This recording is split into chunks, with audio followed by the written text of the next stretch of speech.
Who doesn't love Christmas? I mean, take my country of origin, the Philippines, for example. In case you didn't know, compared to other countries around the world, we are known to celebrate Christmas the longest.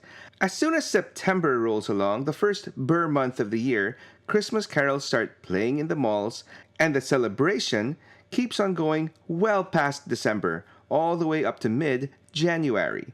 But despite its length, our Christmas is pretty much the same as most countries, except for one major difference.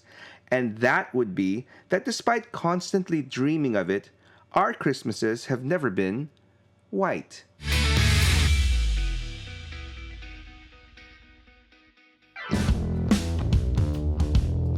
Given that the Philippines is a pretty tropical country, snow is something we Filipinos have never experienced on our shores. And growing up as kids, it was that magical white powder that we always dreamed of holding in our hands, rolling into snowballs, sliding over down hills, and using to build snowmen. It's what we always dreamed of seeing for reals. One day. I actually remember the first time I ever saw snow, during my first trip to the US sometime in the 80s. I woke up one morning, looked out our hotel window, and saw a very light blanket of snow outside. Of course, my parents forbade me to actually go out and play in it, and so I simply just stared longingly at it all morning as I watched it slowly expire and melt away. Fortunately, my parents made up for it the following year when we visited our friends up in Gunnison, Colorado. Now, they took us up a mountain where I literally found myself waist deep in snow, and then proceeded to get caught in a blizzard on the way back down. I say all that to say this. Given that G.I. Joe is meant to be America's most highly trained special mission force, fighting for freedom over land and air, it basically follows that they would have specific troopers that specialize in combat in different environments. And of all the environments, snow seems to be one with the most number of specialists. Anyway, I know that the grass is always greener on the other side and all that, and many snow-dwelling people would probably give anything to live in a sunny place like the Philippines, but yeah, I've always been fascinated with snow. Which I guess would explain why I have always really been into all the snow joes that have had the honor of being called real American heroes.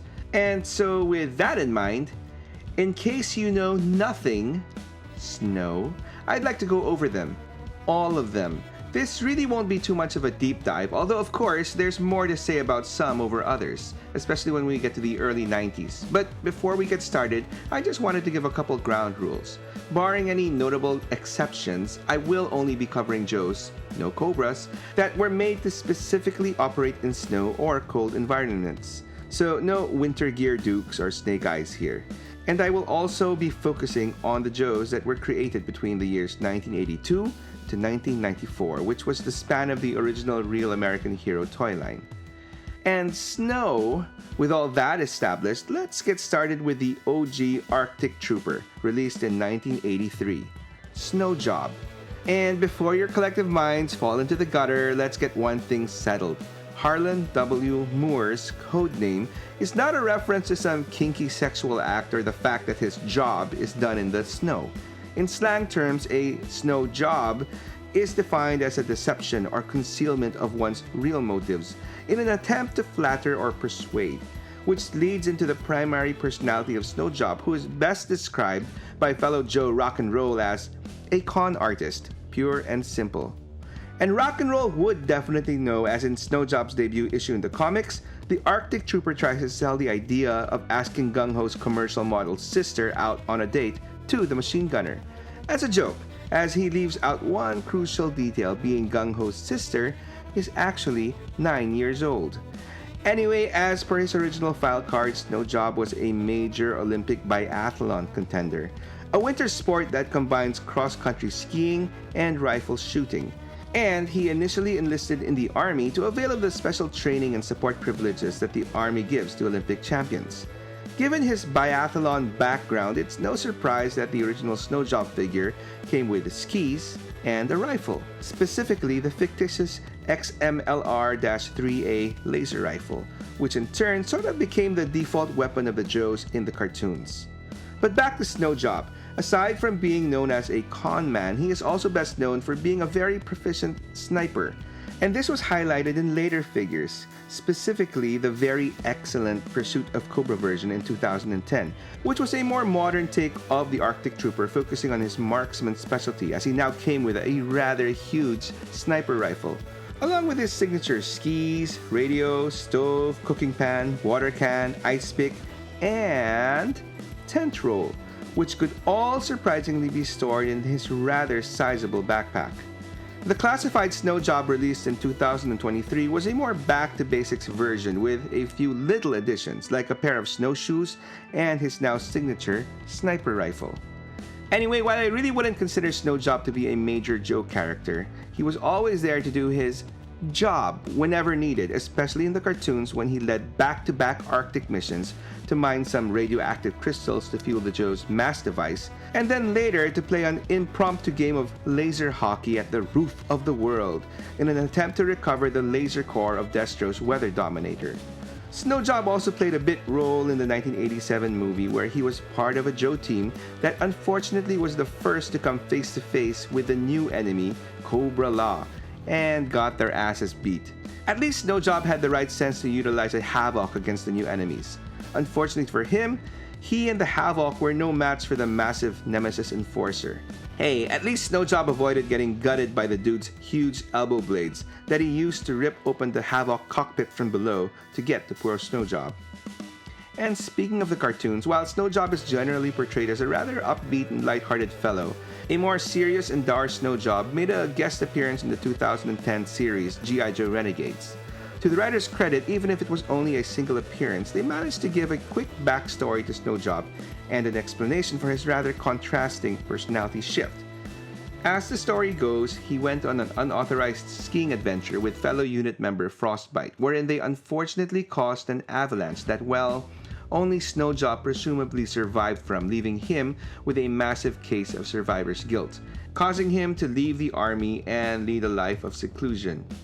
Anyway, in the episode, Snow Job begrudgingly helps his old war pal, Tunnel Rat, and his fellow renegades fight against Storm Shadow and his band of Shadow Vipers. And while he unfortunately loses his cabin in the woods, just like any guy named Snow, he gains a new pal in the wolf, Timber. Anyway, speaking of renegades, Snow Job's unfortunate friend, that brings us to the next Snow Joe introduced in 1985, the Arctic Assault Half-Track Vehicle driver, Farley S. Seward, codename Frostbite, who hails from a land where summer is a myth and the crowd consists of two people standing on the same acre, Galena, Alaska.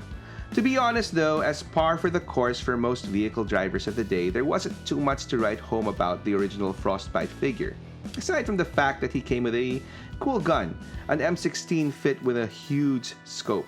In fact, I'd argue that the vehicle he came exclusively packed with, the Snowcat, was even more interesting than him, as it was a favorite vehicle for me and my friends. Fortunately, years later, in 1993, Frostbite would get a single-carded figure now as an Arctic commander. Although, I don't quite know what the Hasbro designers were thinking when they equipped him with a rather sketchy-looking mask and a machete. I guess when he wasn't driving around in the Snowcat, he was hanging out with promiscuous teens at summer camps. Anyway, 1986 gave us our first basic snow trooper, Clifton L. Nash, codename Iceberg. Unfortunately, despite coming single-carded, he only came with one accessory, and that would be his very long rifle. As per his file card, he did have an interesting childhood growing up in Brownsville, Texas, a place so hot that you could spit on the sidewalk and watch it sizzle. Naturally, Iceberg hated the heat, and so while other kids saved up to buy bicycles, he saved up to get an air conditioner. I have to say, my type of dude. Anyway, in 1993, we also got a new Iceberg that thankfully had a whole lot more accessories, including a snowboard.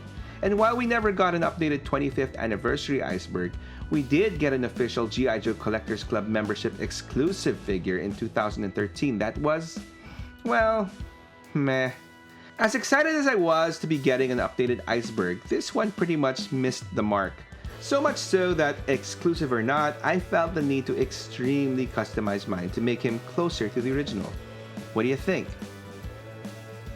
Next up, in 1987, we have Ian M. Costello, codename Avalanche, who was a member of Battle Force 2000 and driver of the snow vehicle, the Dominator.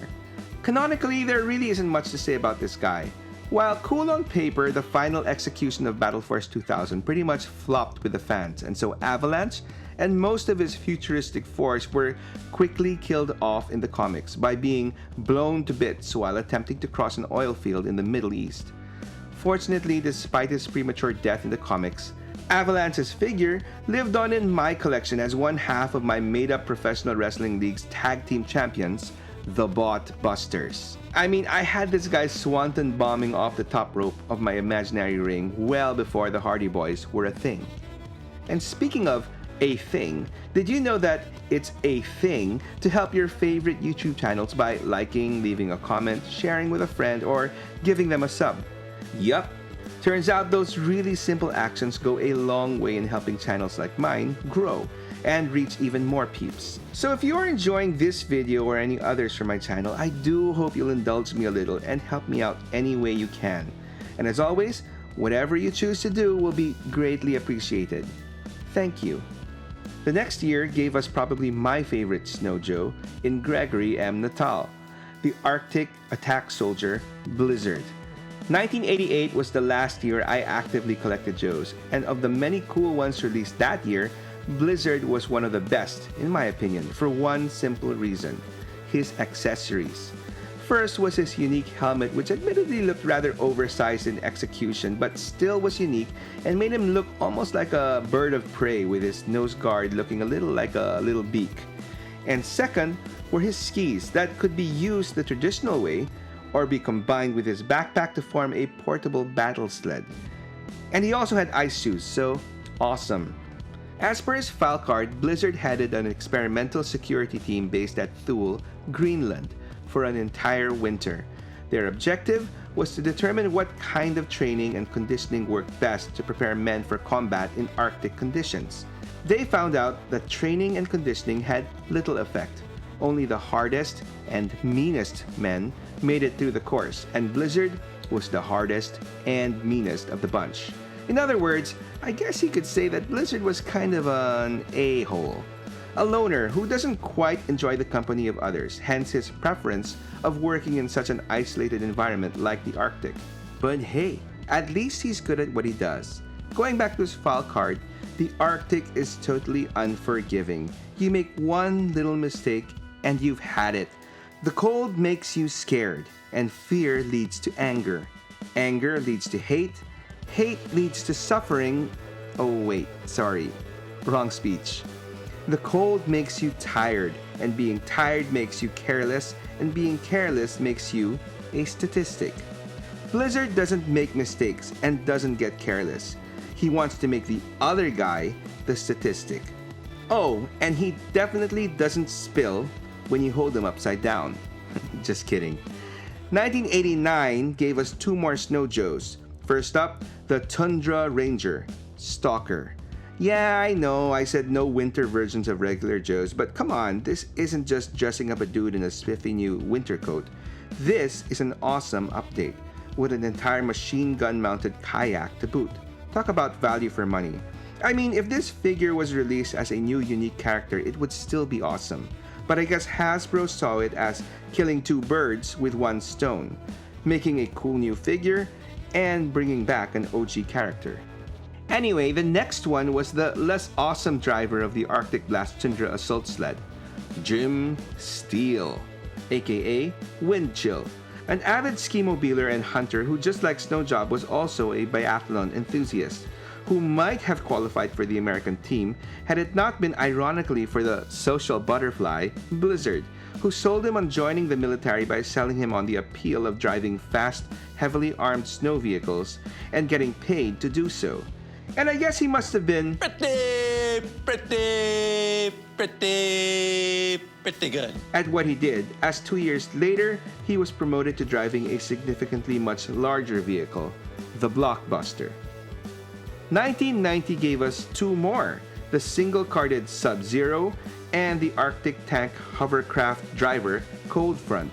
Now, Sub-Zero, not to be confused with a certain blue ice-wielding ninja from a certain fighting game, although as an aside, Hasbro did make that Sub-Zero for a separate toy line, mostly using G.I. Joe parts. But I digress. This Sub-Zero was a less visually interesting dude. I mean, seriously, he reminded me of an extremely frosted gingerbread man. But all that aside, Sub-Zero, real name Mark Habershaw, was the JOES Winter Operations Specialist, who apparently is not fond of the cold. Okay, to be more exact, he hated it. So why, you may ask, did this guy end up being an Arctic specialist? Well, as per his file card, he hates the cold to the max. It drives him so far up the wall that it brings out a special kind of meanness unheard of in the Western world. We're talking maximum meanness. So, why does he keep volunteering for cold weather assignments? Because he enjoys being mean. Campy, yeah, I know, but still pretty funny sounding character in my opinion. Too bad the cartoon was no longer around to feature him, as I'd think he'd make a pretty entertaining dude. Oh wait. Yeah, we don't talk about that series. And then there's Charles Donahue, aka Cold Front. To be honest, there really isn't anything that jumps out from this guy's file card, apart from the fact that he was born so close to Fort Knox that he was breathing diesel fumes from old M60s, as his cradle rocked from the distant concussion blasts from turret guns of Shermans. And speaking of which, he loves tanks, like loved them. And being an excellent tank driver got him the job of driving the meanest tank to ever drive over the tundra, the Avalanche. And while this is probably not true, I'd like to think his tank was named in honor of the previously departed Battle Force 2000 Snow Dude. Rest in peace. And finally, before the Real American Hero toy line came to a close, we got two more unique Snow Joes.